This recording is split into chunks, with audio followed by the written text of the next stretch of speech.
Court का चूंकि एक अदालती आदेश है और जाहिर है कि अदालत का जब सुप्रीम कोर्ट का आदेश है तो हम लोगों को इसको मानना होगा। लेकिन बहरहाल छात्रों, चूंकि 14 लाख छात्रों के भविष्य का सवाल है और जब हमारे राष्ट्रीय अध्यक्ष राष्ट्रीय लोक जनता दल के माननीय उपेंद्र कुशवाहा जी केंद्र में मानव संसाधन विकास राज्य मंत्री थे, तभी एएनवायुस का मामला सामने आया था और बहुत सारी प्रक्रियाएं शुरू हुई थी।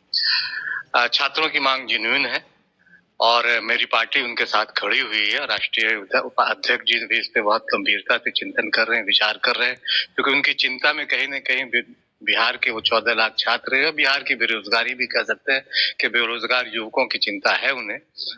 और मुझे लगता है कि इस सिलसिले में वो बहुत गंभीरता से उन्होंने एक आध दो दौर की बात की है कि केंद्रीय सरकार से भी और भारतीय जनता पार्टी चूंकि वहाँ एनडीए की सरकार को लीड कर रही है, उनके नेताओं से भी इस मुद्दे पर बात की और कुछ हल निकलेगा ऐसी उम्मीद की जा सकती है।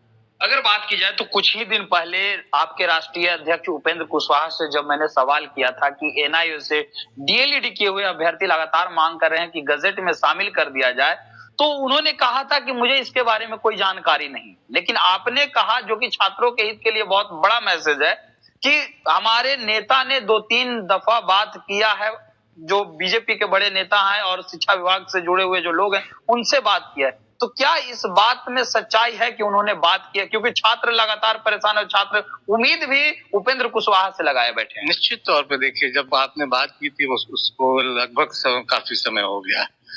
मुझे याद है कि एक आध महीने के आसपास पहले आपने बात की थी। उसके बाद सारी जानकारी उन्होंने ली और सिलसिले में बात की है और बात करेंगे भी भविष्य में। जाहिर है कि क्योंकि शिक्षा जो है, शिक्षा और शिक्षक, इन दो मामलों को लेकर तब हम राष्ट्रीय लोक समता पार्टी थी, हमारी चिंता बिहार में शिक्षा व्यवस्था थी, है और रहेगी। इसलिए माननीय उपेंद्र कुशवाहा जी इस मामले पे बहुत गंभीर हैं और बहुत गंभीरता से इस पे आगे बातचीत कर रहे हैं और करेंगे। क्या लगता है कि लोकसभा चुनाव से पहले गजट में शामिल करा लिया जाएगा या ब्रिज कोर्स का ऑप्शन खुल पाएगा इन अभ्यर्थियों के लिए?